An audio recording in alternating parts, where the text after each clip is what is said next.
तक इस लेसन का एक्सप्लेनेशन आपने जो देखा था, अब उसके आगे का हम देखते हैं। फिर ये आ गया इम्पेरेटिव सेंटेंस। इम्पेरेटिव क्या होते हैं आपको मालूम ही होगा, जो आदेश देने वाले या इस तरह के जो होते हैं, सलाह देने वाले, रिक्वेस्ट करने वाले, ये वाले। तो अब इनको किस तरीके से करेंगे, यहाँ पर ये इसका रूल है। यहाँ पर लिखा आज्ञा, विनय, परामर्श तथा शिक्षा प्रकट करने वाले वाक्यों को इम्पेरेटिव सेंटेंस कहते हैं। ऐसे वाक्यों की इनडायरेक्ट बनाते समय निम्न बातों पर ध्यान देना चाहिए, यानी कि you have to keep in mind the following rules. क्या क्या हैं? रिपोर्टिंग वर्ब सेड टू को ऑर्डर्ड, रिक्वेस्टेड, फॉरबिड, एडवाइज्ड आदि में रिपोर्टेड स्पीच के, जो स्पीच रिपोर्टेड स्पीच होती है उसका सेंस क्या है। ये पहले भी जैसे आप लोग को बताया गया था कि जो भी रिपोर्टेड स्पीच का सेंस होगा उसके मूड के ऊपर होगा, तो उस टाइम पे ये सेड टू को हम चेंज करेंगे। तो अब इसका जैसे कि यहाँ पर ये एग्जांपल है डायरेक्ट में, the principal said to the boy sit down. और चूँकि प्रिंसिपल अगर किसी बच्चे से कहेगा तो ऑर्डर हुआ, तो the principal ordered the boy to sit down. इसी तरीके से नेगेटिव सेंटेंस के पहले नॉट और फिर टू को कर लेंगे, और या फिर फॉरबिड। फॉरबिड का मतलब होता है कि किसी चीज़ को हम बैन कर दें, किसी चीज़ को, किसी काम को किसी के लिए मना कर दें कि ये वो नहीं कर सकता, तो उसके लिए फॉरबिड का यूज़ हो सकता है। तो नॉट टू या फॉरबिड लगा के ये हो जाएगा। अब यहाँ का ये एग्जांपल देख लेते हैं कि डायरेक्ट में है Ravi said to his servant do not go out. तो इनडायरेक्ट में क्या है, Ravi ordered his servant not to go out. ठीक है, ये भी हो सकता है Ravi forbid his servant to go out, यानी कि उसको बाहर जाने से रोक दिया गया, उसके ऊपर रोक लगा दी। रोक लगाने को फॉरबिड बोलेंगे। तो यहाँ पर आपने इसके पॉजिटिव नेगेटिव दोनों को देख लिया है कि किस तरह से करना है। और भी यहाँ पर एग्जांपल्स हैं। The teacher said Tushar sit down, तो teacher ordered Tushar to sit down. तो जो भी यहाँ पर किस वे में कोई बात कही जा रही है, ऑर्डर में कही जा रही है कि रिस्पेक्ट देते हुए कोई पूछा जा रहा है। अब यहाँ पर देखिए ये आ गया, Raja said to his father please give me 10 rupees. तो ये एक रिक्वेस्टिंग हो गई, सम्मान देते हुए हम किसी से कुछ मांग रहे हैं। तो Raja requested his father to give him 10 rupees. तो सेड टू बदल गया रिक्वेस्टेड में, और प्लीज़ यहाँ लगा था तो ये रिक्वेस्टेड में कवर अप हो गया प्लीज़, और उसके फादर से रिक्वेस्ट की थी तो टू गिव हिम 10 रुपीज़, ये आ गया यहाँ पर। फिर और यहाँ पर कुछ इसका नोट करने वाली बात है कि प्रार्थना सूचक शब्दों में इनडायरेक्ट बनाते समय sir, madam, please, kindly, gentleman आदि शब्दों को हटा देते हैं और रिपोर्टिंग वर्ब को रिक्वेस्टेड में बदल देते हैं। जैसे यहाँ पे सर था, अब कहीं और कोई मैडम, प्लीज़, काइंडली ये सब जो लगा हुआ है, ये प्लीज़ लगा है, तो जैसा कि अभी आपको बताया था कि प्लीज़ इसमें कवर हो गया। तो इन वर्ड्स को हम जब कन्वर्ट करेंगे तो इनके लिए कुछ दूसरा वर्ड लिखने की ज़रूरत नहीं है, ये हमारा रिक्वेस्टेड में ही कवर हो जाएगा। ठीक है, शिक्षा देने वाले वाक्यों में एडवाइज्ड का प्रयोग किया जाता है। जैसे प्रकाश सेड अमर ट्राई अगेन, तो ट्राई अगेन का मतलब उसको सलाह दी उसने, तो ये एडवाइज्ड आ गया यहाँ पर। Prakash advised Amar to try again. तो ये इधर पर जो ये इम्पेरेटिव सेंटेंसेस को बदलना है, तो इसमें सबसे ख़ास बात ध्यान रखने की ये, बाकी सारे रूल्स ऑलमोस्ट वही हैं जो ऊपर के और दूसरे सेंटेंसेस में है। ख़ास बात यही है कि इसमें आपको रिपोर्टेड स्पीच के मूड को ध्यान में रखना है कि किस सेंस में, किस मूड में, किस फीलिंग के साथ ये है। क्या वो रिक्वेस्ट है, क्या वो ऑर्डर है, ठीक है, या फिर वो सलाह है, क्या है। तो उसी हिसाब से यहाँ पर जो इसका ये वाला वर्ब है रिपोर्टिंग वर्ब, वो उसी हिसाब से चेंज हो जाएगा, और बाकी के जो रूल्स हैं वो लगभग वही रहेंगे। तो यहाँ पर ये और भी कुछ ये एक्सरसाइजेज आ गई हैं, इनको आप इसमें से अपने एग्जांपल्स लेके इनको कन्वर्ट करिए। जैसे अगर हम ये एक आध एग्जांपल देख लें, थर्ड वाला, the principal said to the peon open the door. तो पियून कौन हो गया? चपरासी। प्रिंसिपल तो बॉस हो ही गया, तो यहाँ पे भी ऑर्डर ही लगेगा। तो the principal ordered the peon, और ये कॉमा ही सब हट जाएंगे, टू ओपन द डोर। ठीक है ना, कि प्रिंसिपल ने पियून को, चपरासी को ऑर्डर दिया दरवाज़ा खोलने को। इसी तरीके से और कोई भी देख लेते हैं। अब ये है 11th वाला, Anil said to me work hard because examinations are near. तो यहाँ पे वो क्या कह रहा है, वो किस वे में कह रहा है? वो एक तरीके से सलाह दे रहा है ना। तो Anil advised me to work hard because examinations were near. Are की जगह वर हो जाएगा, क्योंकि यहाँ पर वही सेम रूल जो पहले अप्लाई हो चुके हैं, उसकी वजह से आर वर में कन्वर्ट हो जाएगा। अनिल सेड टू की जगह हो जाएगा क्या? एडवाइज्ड, क्योंकि वो सलाह दे रहा है। और टू वर्क हार्ड, किस बात की सलाह? To work hard. और क्यों? बिकॉज एग्जामिनेशंस आर नियर था डायरेक्ट में, तो वर नियर हो जाएगा इनडायरेक्ट में। इसी तरीके से इन सब चीज़ों को ध्यान में रख के आप इनको चेंज करिए, इनडायरेक्ट से डायरेक्ट। अब कैसे इनडायरेक्ट से डायरेक्ट कैसे बनाएंगे? तो सेम वही चीज़ है कि इनको सारे रूल्स को आप उल्टे प्रयोग करिए, कि यहाँ पे जो जो चीज़ें हम ऊपर जो जिस तरह से पढ़ी हैं, उनको हम अपोजिट करके, अपोजिट तरीके से इस पे अप्लाई करेंगे। The teacher ordered Ramesh to stand up. तो ऑर्डर्ड हो चाहे एडवाइज्ड हो, ये रिक्वेस्टेड हो, सब सेड में कन्वर्ट हो जाएंगे। ठीक है ना, क्योंकि जब इनडायरेक्ट से डायरेक्ट में करना है, तो ये जितने भी आपके रिपोर्टिंग वर्ब हैं, चाहे वो आदेश देने वाले हों, सलाह देने वाले हों, रिक्वेस्ट करने वाले हों, ये सब क्या हो जाएंगे? सब सेड में कन्वर्ट हो जाएंगे। ये एक इसमें ईजी पड़ता है, इनडायरेक्ट से डायरेक्ट करने में इस बात की आसानी हो जाती है। और बाकी जो यहाँ पर है, तो वो आप समझ के, the teacher ordered the boys not to make a noise. The teacher said to the boys do not make a noise. तो ठीक है, जो टीचर क्लास में बोलेगा do not make a noise, तो उसके लिए यहाँ पर ऑर्डर लग गया, और जब हमने इसको कन्वर्ट किया तो वो सेड लग के इस तरीके से कर लिया हमने। तो ये और भी आप देख लीजिए। फिर ये एक और एक्सरसाइजेज हैं, इसमें एक्सरसाइजेज दी हुई हैं बहुत सारे, इसमें ये हैं, इनको आप ट्राई करिए। फिर ये एक्सक्लेमेटरी सेंटेंस आ गए, इनका पहले डायरेक्ट से इनडायरेक्ट में होगा। अब ये तो आपको पता ही है कि जिन वाक्यों से हृदय की इच्छाएँ, शोक, हर्ष, विस्मय आदि प्रकट होते हैं, उन्हें एक्सक्लेमेटरी सेंटेंस कहते हैं। जैसे how fine is the day, what a shame, ये इस तरीके के। अब इनको जब हम करेंगे, ये नियम है कि एक्सक्लेमेशन तथा विशेष प्रकट करने वाले वाक्यों में डायरेक्ट स्पीच की रिपोर्टिंग वर्ब प्राय exclaimed, cried out, wished, prayed, confessed आदि में बदल जाती है। और कभी कभी with joy, with sorrow, with request, with impatience आदि वाक्यांशों को वाक्य के भाव के अनुसार बढ़ा दिया जाता है। ठीक है, तो अब ये थोड़ा सा समझने वाली बात है कि कहाँ पर हम उसके सेंटेंस के सेंस को, सेंटेंस के मूड को देखते हुए कि इन वर्ड से हम कन्वर्ट कर सकते हैं या उसमें ये ऐड कर सकते हैं, ये हमें एज पर सिचुएशन देखना होगा। ऐसे वाक्यों में दैट कंजंक्शन का प्रयोग होता है, तो जो कंजंक्शन है दैट, वो इसमें लगता है। अब इसका ये एग्जांपल है डायरेक्ट का पहला, भावना सेड अलास आई एम रून्ड।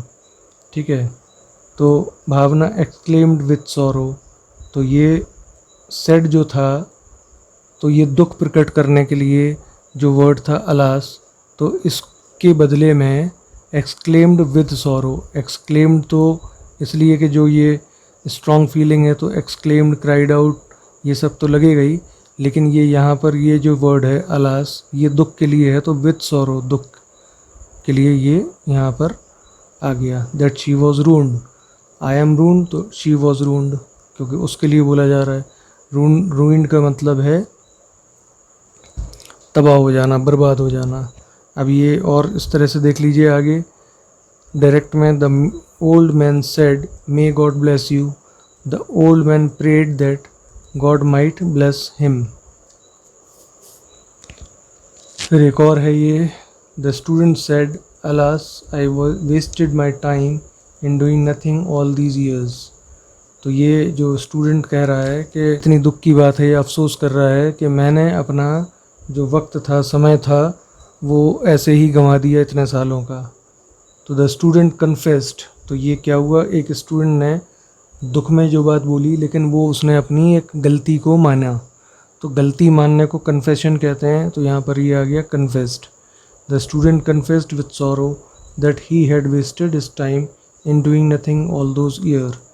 अब ये एक बात आपको ध्यान रखनी पड़ेगी यहाँ पे कि किस तरह के सेंस वाले वर्ड्स को कौन सा वर्ड लगेगा। ये जब लैंग्वेज में जाएंगे हम डीप में, तो ये बहुत वास्ट, बहुत गहराई में जाएंगे, तो बहुत सारे वर्ड्स हमको पता होना चाहिए, वोकेबलरी बहुत स्ट्रॉन्ग होना चाहिए। अब कन्फेशन करना, एक्सक्लेम करना, ठीक है, और यहाँ पर एक दो हो सकते हैं। तो इन अलग अलग फीलिंग वाले, ये क्राइड आउट हो गया, विश्ड हो गया, तो ये किस सिचुएशन में कैसे लगेंगे, तो इन सब चीज़ों का आपको अच्छी तरह से मतलब और कहाँ पे सिचुएशन में, कौन सी सिचुएशन में लगना है, इसके बारे में कई बार प्रैक्टिस करनी पड़ेगी, तब इसके ऊपर आपका सही से कॉन्सेप्ट क्लियर होगा और कमांड होगा। अदरवाइज़ आपको थोड़ी बहुत प्रैक्टिस में शायद ना आ पाए। ठीक, तो फिर और इसके एग्जांपल देख लीजिए। ये यहाँ पर कुछ संकेत, इंडिकेशंस हैं कि what a terrible storm it is का अर्थ है कि तूफ़ान कितना भयानक है, अर्थात तूफ़ान बहुत भयानक है। इसी वाक्य की अंग्रेज़ी बनाकर द सेलर एक्सक्लेम्ड दैट में जोड़ दो। वाक्य 6 जैसे 7 है, the seller said what a terrible storm it is, the seller exclaimed that it was a very terrible storm. वाक्य 6 में हाउ क्लेवर आई एम का अर्थ है कि मैं कितना चतुर हूँ, अर्थात मैं बहुत चतुर हूँ। इसकी अंग्रेजी बनाकर तथा प्रोनाउन में परिवर्तन करके वाक्य के साथ जोड़ दो। Mohan said how clever I am, तो इनडायरेक्ट में Mohan exclaimed that he was very clever. तो ये जो टिप्स हैं, रूल्स हैं, इन सबको मिला के ध्यान में रख के ये बार बार प्रैक्टिस करने वाली चीज़ होगी।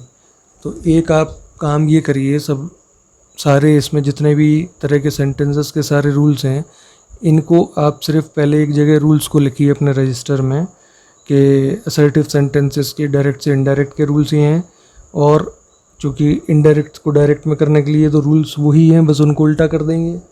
तो आप चाहें तो अगर कोई स्पेसिफिक चीज़ ना बताई गई हो इनडायरेक्ट से डायरेक्ट करने में, तो आप सिर्फ डायरेक्ट से इनडायरेक्ट के ही रूल लिखे रहें और बस ये याद रखे रहें कि उन्हीं को उल्टा करना है। तो अलग अलग तरह के जो सेंटेंसेस हैं, असर्टिव हो गया, इंटेरोगेटिव हो गया, एक्सक्लेमेटरी हो गया, इम्पेरेटिव हो गया, इनके आप रूल्स लिख लीजिए।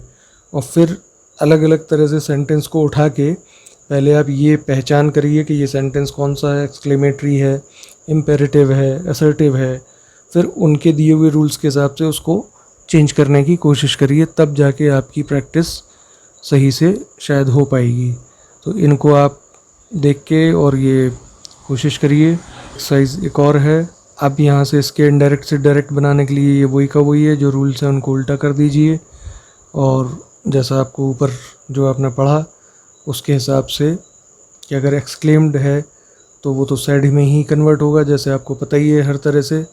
तो सबसे ये इजी बात यही हो जाती है कि इनडायरेक्ट में जो अलग अलग तरह के हमको वर्ड रखने पड़ते हैं वो इसमें सिर्फ सैड हो जाते हैं, तो ये एक आसानी है। और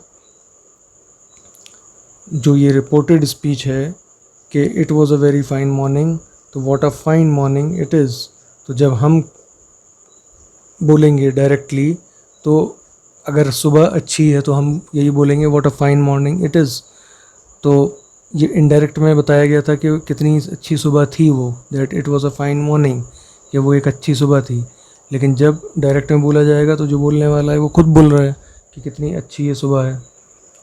तो इसी तरीके से इसके भी और भी ये जो एग्जांपल्स हैं इनको आप देखिए और देख के इनको कोशिश करिए कन्वर्ट करने की।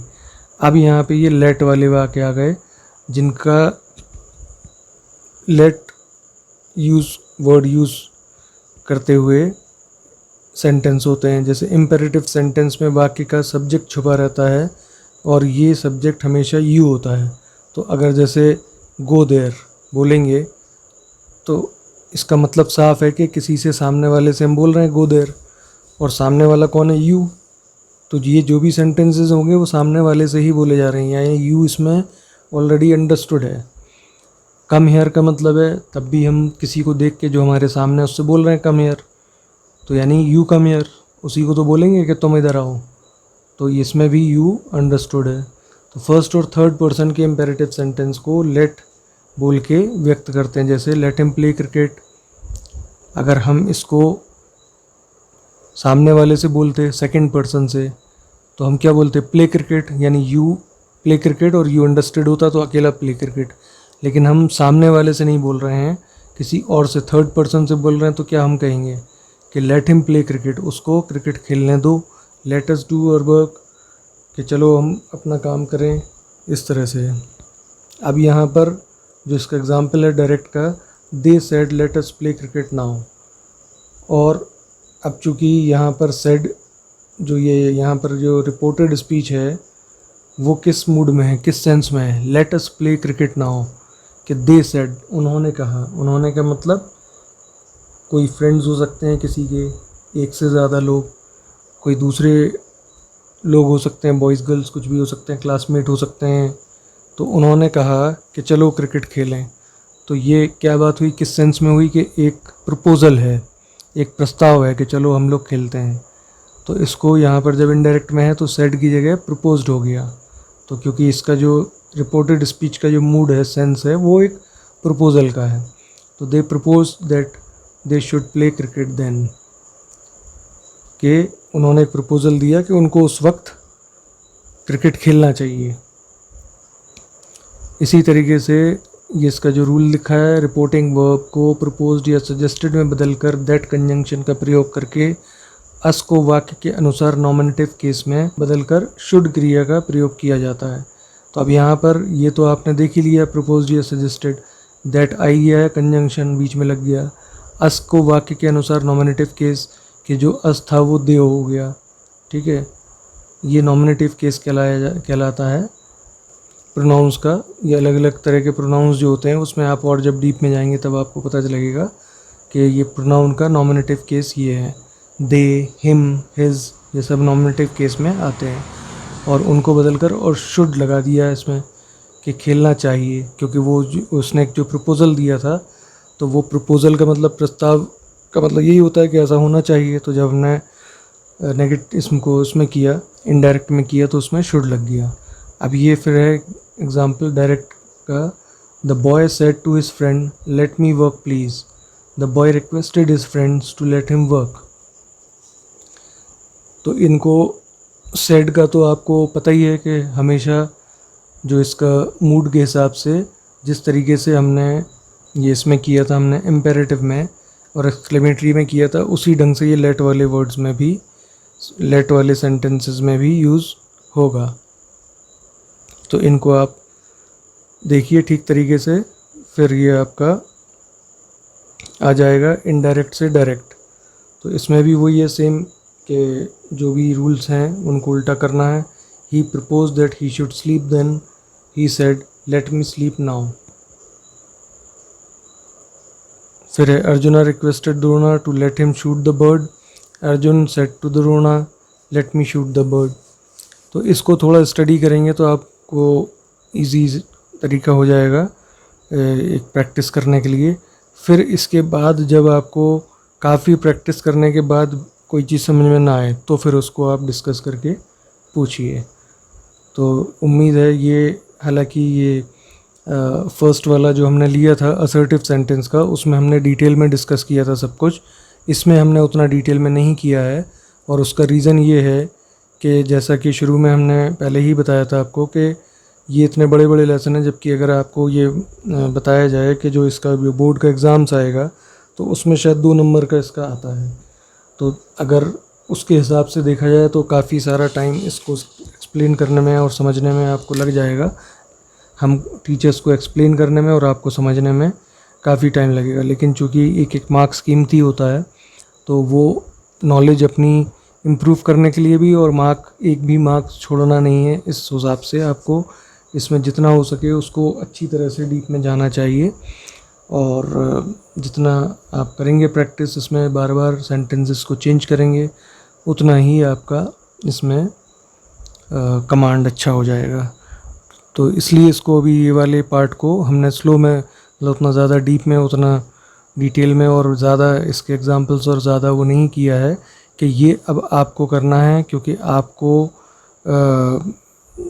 अपने दिमाग से भी कुछ चीज़ें इसके लॉजिक्स लगा के अपने हिसाब से करना है, जिससे कि आप बोर्ड के लिए सही तरीके से प्रिपेयर तभी अपने आप को कर पाएंगे।